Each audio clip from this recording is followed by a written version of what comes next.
Hello mga be! Bet mo ba ang animes na Spy Family at My Hero Academia?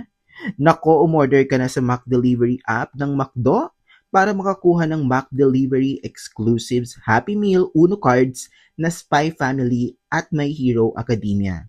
Spy Family Flip ang pinili ko kung saan si Anya ang cover.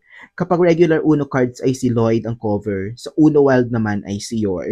Grabe mga be, super cute ng cards. Tignan nyo oh.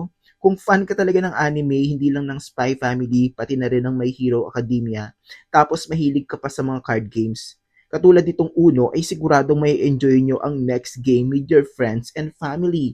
Bongga! Sa katunayan ay nagsisimula na rin talaga akong mag-collect ng anime cards. Kaya heto nga at uuwi na ang aking Spy Family card at may kasama na ang aking Demon Slayer cards. Love, love, love ko to! Ganun. You can also collect all the three Uno cards for both animes. Kaya naman umorder ka na sa McDelivery ng McDo. Alam kong gutom ka na be, babush.